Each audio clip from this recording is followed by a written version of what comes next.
when I started, it was you had a piece of property, it was worth 100,000, whatever it was, we'll loan you 50 or 60,000. We didn't care, you know, you weren't doing any renovations to it, things like that. So now it's more of a value-based loan because you're buying the property and you're going to improve it, right, through updating it or fixing it, whatever's wrong with the house. And so we're basing it on not the as-is value, but the after-repaired value. So that is a big part of what we do now. So that's how you're able to obtain up to 100% financing. These are short-term loans. Okay, this is not a long-term solution. This is a 6-month loan, maybe 12-month loan. They're based on the after-repaired value, which is how you're able to get 100% financing. We'll go through that in a little bit more detail. And it also allows investors to close, 7 days, sometimes even less. We close a loan in 1 day before. So it enables you to move really, really quickly. It also gives you the leverage. Those are the two biggest things about hard money. That's why we use hard money.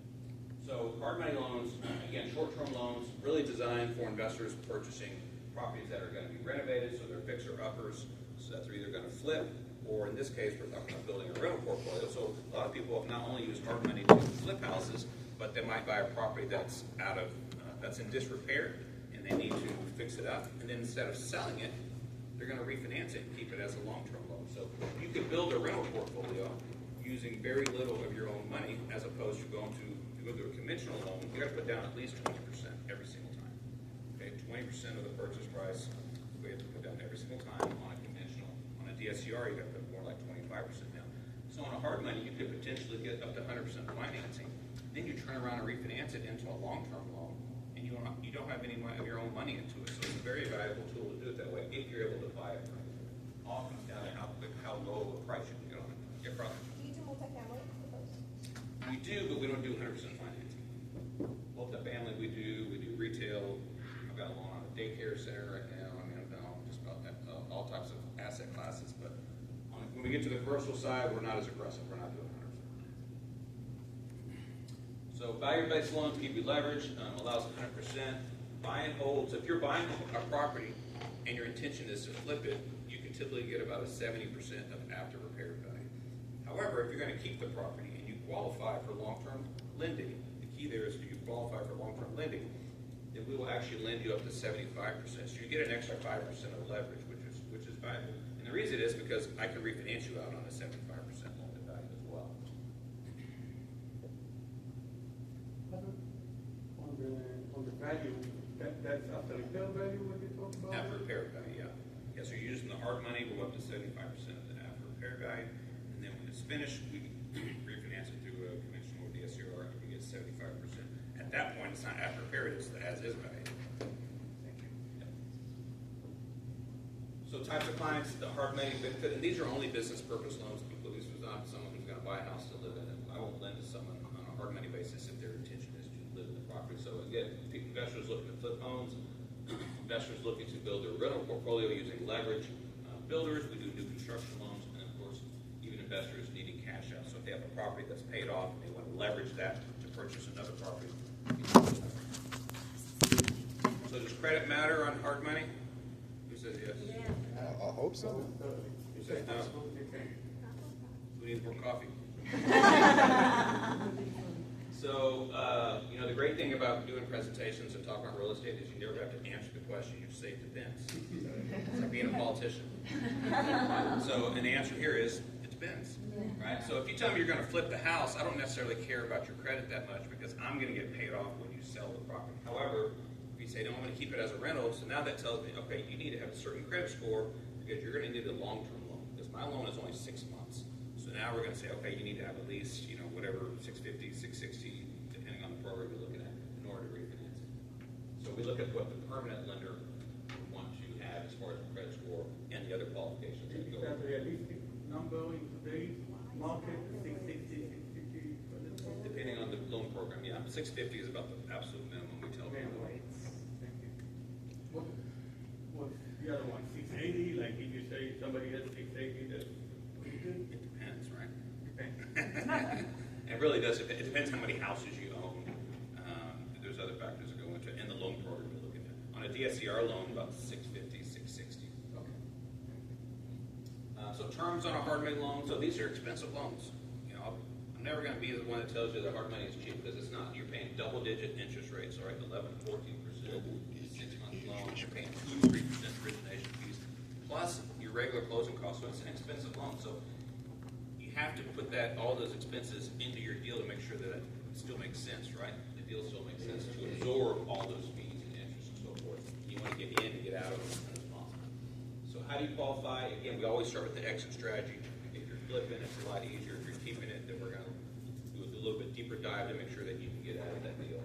Of course, we look at the property, we look at the location, right? 3 rules of real estate: location, location, location. We're going to look at your credit, make sure that you can refinance it. We'll look at your cash reserves, you know, because if you're buying a property and you intend to refinance it, even the long-term lender's going to want to see that you have like 6 months of principal, interest, taxes, and insurance to make the payments on the loan. And then experience only comes into play if you're doing a larger deal or a house that's been burned down or something like that.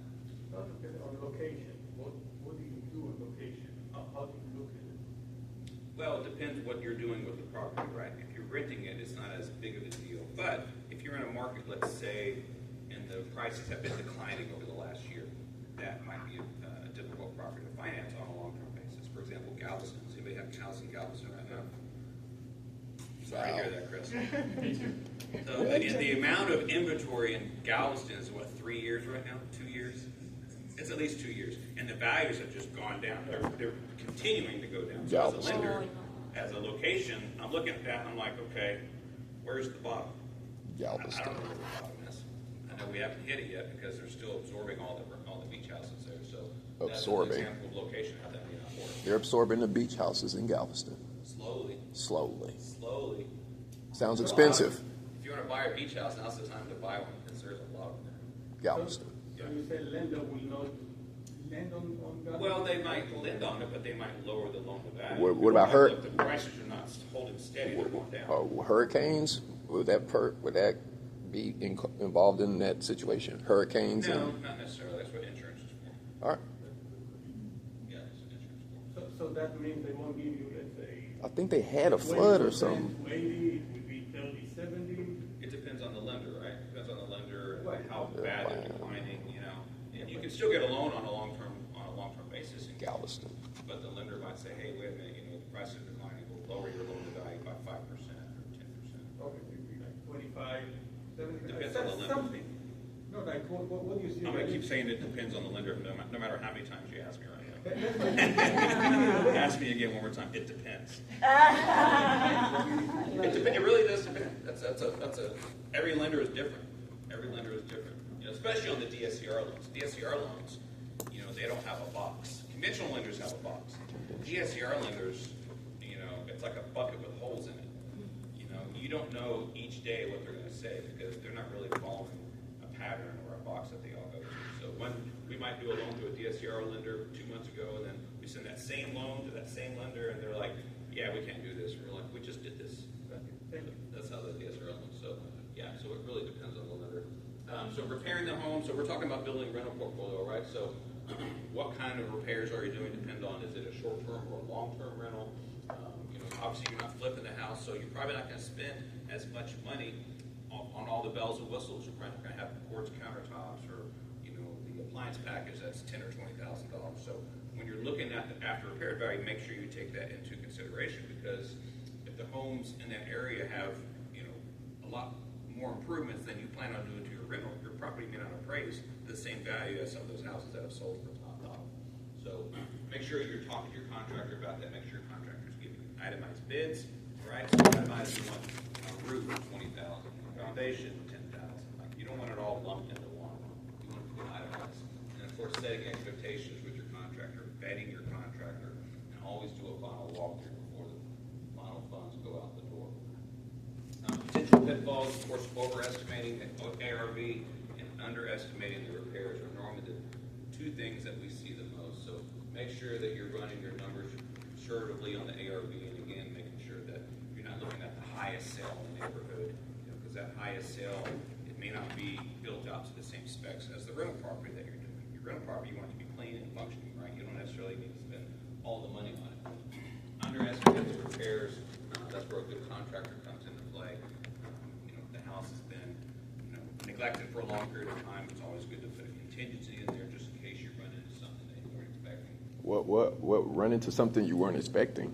Like, or a sitting rental You property. name Doesn't it. sound You know, good. if you have a house that's been sitting vacant, let's say for 20 years, and your contractor comes and estimates the repairs at 75,000. Repairs, what if it's past that to demolition and condemned? But we're not talking about Right. demolishing the house, we're talking about repairing. Right. But there could be some things uninspected, like they start tearing walls apart, but hey, wait a minute, we got termites. We got termites here, now we gotta reframe part of the kitchen or whatever it is, so it's always good to have a contingency on there. Right. Making sure you're getting the house done quickly, correctly. It sounds so simple, but I can tell you so many times, we have so many loans where they close a loan, they do about 80% of it in the first 3 months, and then all of a sudden they're like squirrel. They're like, go on to this other project, and it's sitting there, and I'm like, bro, finish the house. Get out of this high interest loan, because you're killing yourself. And people do that all the time. I don't know why. Wow. To get excited about another deal. And then, of course, not pulling permits. Permits depend on where you're at, which permits are required, so make sure that your contractor understands that. A lot of investors don't like to pull permits, I understand that, and a lot of people get away with it, I understand that, but if you get a city out there and inspector, and they find out you're doing work, and you've already like rewired the house, and it's already sheetrocked up, and they figure out you didn't pull that permit, they're gonna make you tear all that sheetrock down, and they're gonna look behind the walls to make sure you did it correctly, so it's not expensive to get a permit, right? Cost you a little bit of time, but it's not expensive. What's expensive is having to redo everything. So always pull your permits. Questions to ask hard money lenders? Hard money lenders, I was telling Chris earlier, they're not regulated. There's no like licensing required to be a hard money lender. I'm required to be licensed because I also do conventional and FHA and DSCR loans. They do my credit every year. They do a background check on me. I have to do continued education every year. But if you only do hard money loans, you're not regulated at all. So everybody's different. So the inspection fees are different. There may be additional holdbacks. There may be a limit on how many draws you can do. They may have a limit on when you can take the loan draws, how many you can take. They may have a minimum amount of interest they have to earn. They may have a prepayment penalty. All those come into play. So you have to make sure you're asking those questions if you're talking to a hard money lender. And then, of course, always look at the reviews because they're not regulated. So you want to make sure you know who you're doing business with and ask for references. So we talked about how the program works. So the Jolly Investor Loan Program is pretty much that hard money process. Now you're just refinancing into a long-term loan. So you start with the hard money like we discussed. Now you're refinancing into a conventional portfolio or a DSCR loan. So it's a two-loan process. So again, now you're looking at the hard money loan and the fees and the interest. You also have the secondary loan, which also has fees involved. So it's now add those fees in, you will make sure it still makes sense. But we do a ton of these loans. These are great loans. So you get up to 100% financing on the hard money loan. You have to 75% of the after repair value. As soon as the repairs are completed, you immediately refinance it into a long-term loan and do it again. So if you can get 100% financing and refinance that out, you can build a portfolio with not a lot of money, right? Yes, ma'am. What is something you commonly see that investors underestimate when they try to do the two-loan process? Something that they What do they underestimate during the two-loan process? Yeah. I mean, I'll be honest with you. When we're involved, a hard money lender is like a second set of eyes. So we're going to be there telling you, hey, this is what the after repair value came in at. We're going to look at your budget, and we're going to be like, we think this budget is low. Your contractor has not taken into account, the roof or whatever it is. The So roof. not very many of these loans go bad, honestly. The only loans that really we have issues with are more like people that are flipping a house. Maybe the market's slow, they get too longer to sell than what they thought it was going to. But on these types of loans, what I don't think I've ever had a default on this. The only reason you may have an issue on this is if something happens to your credit after you close on the hard money. Let's say you came to us, your credit score was 680, we did the hard money loan, and then all of a sudden you missed a payment on a car or whatever it is, and now your credit score drops to 620. So now you can't get out of that loan by refinancing. You have to build that credit back up or just sell the property. But we've never had an issue with anybody not being able to get out of the loan. We had one that was delayed because the guy lost his job, but then he got a job and was able to refinance it. So after you've done your hard money loan, you refinance it into either what we talked about was conventional, DSCR, or portfolio. Conventional loans are the best. It's considered the gold standard. They're 30-year loan. It's the lowest interest rate you can get. I think right now on conventional or investment property, the rate is around 6.5%. rate never changes, they don't call you every year bugging you, just make your payment and you're good, all right? Now, if you start with this loan and not use the hard money, you're gonna have to put down 20% every time. But we're using this in the scenario of using the hard money and then refinancing at conventional. No prepayment penalties. The downside to conventional loans Prepayment is they do have penalties. strict guidelines, typically 660, 680 credit. You can have no fixer-uppers. The house has to be livable, can't have a broken window pane, can't have Oh, a sheetrock, PPP. it has to be in good condition. And you can only do 10 of these loans, okay? After your 10th loan, you have to move on to other types of financing.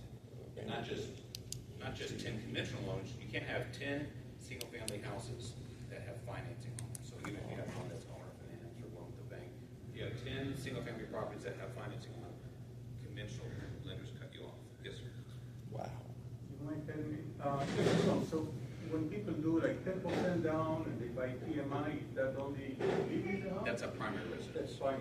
Yeah, that's a primary residence. These are only investment properties. They don't do PMI on investment They properties. don't. Yes, ma'am. So that's for W-2 employees, right? The conventional loan? W-2 1099 employees. cannot have 10 conventional loans? I'm sorry, I can't hear 10 you. 'cause 10 my nine- robot's coughing over here. I'm sorry. Conventional loan is more favorable to those with W-2, but not with 1099 contractors? You can get a conventional loan through 1099. Oh, okay. So if you're 1099, you're going to deduct a lot of things. That's why people are like, oh, I'm self-employed, I can't get a conventional loan. But they're still just going to look at your adjusted gross income. You know, so you can still qualify. I'm self-employed, I do conventional loans. You know, so as long as your adjusted gross income is enough to qualify, you can still do it. And you have to have at least a 2-year history. 2-year But history. by and far, it's certainly easier for people that are W-2 to get conventional loan. They're less complicated, I'd say. Less complicated. You better. It's proof that she's not a robot. I guess you could probably program a robot to cough too. So portfolio loans, I'll be honest with you, I haven't done a portfolio loan in 2 years. DSCR took over, but these are just community banks that like to do residential loans. Could be credit unions, and they're good loans. They base everything off of prime. Prime is at 6 3/4 right now, so they're around prime plus 1, call it 7.5, 7 3/4. So they're not competitive anymore. Number one, so we don't really use them, but you can put it in an LLC. There's no limit to the number of properties. But these are a little bit shorter term loans. There's like a 20-year amortized loan, maybe 25 years. So it's a shorter amortization, which means your payment's going to be higher. And then also after 5 years, the note is going to come due in full, which means you have to refinance it or pay it off. So No, all right, we got that one. I'll take a picture. yeah, they all have a balloon. All the banks have a balloon. And so what that does to you as the investor is now you're in a different interest rate environment. You don't know what the Different rate's interest gonna be rate about, environment. right? So we quit doing these when DSCR took What over. was the annual reporting? And reporting, a lot of times, if you have a large relationship with the bank, let's say you have 20 houses with them, they may want like your financials every year or every quarter or your tax returns. Whereas a conventional lender, they don't care. They're not care about that. And so I said the rates are about 7.5. So if we quit using those, we moved into more of our DSCR loans because these have gotten super competitive. The rates sometimes are even better than conventional. Depends on the market, what's going on. Right now, they're not. Right now, the rates on these are around 6 3/4, 6.5. The biggest advantage of these is no tax returns required. So you're talking about someone who's 1099. You don't have to submit your tax returns. They go off of market rents to qualify. Yes, ma'am. What type of deals are DSCR loans mostly used for? Rental properties. Yeah, someone buying and keeping a property as a rental property. And so they don't look at your income, they look at what the market rent is. So if the market rent is $1,500, as long as your payment with taxes and insurance is $1,500 or less, they consider that qualifying the property. So it's a great loan. It's long-term loans, 30 years. They'll let you put it in the name of an LLC. So we do a ton of these. And, when they first came out, they weren't quite as competitive as they are now. Now there's, this is like the subprime days of 06 and 07. Everybody has a DSCR lender out there. There are tons of them out there. Typically, each one will only allow you to have 10 properties. So that it doesn't matter. The only bad thing about DSCR loans is they're inconsistent. I was telling you guys earlier, conventional has a box. DSCR does not have a box. They kind of change their mind with the wind. So, once you get a relationship with them, we kind of know what they do. And they'll throw us a curveball, and we're like, we don't know why you're asking this. So that's just kind of how they are. But we've done a lot of these loans. What's that? it depends, but what do they start your interest rate today? 7.5? On the DSCR, our loans are around 6 5/8 to 6 3/4. Okay. Yeah, very similar to conventional. There was a time last year when the DSCR loans were actually lower than conventional rates. So right now they're a little bit higher, but they're great loans. Investors love them because they don't have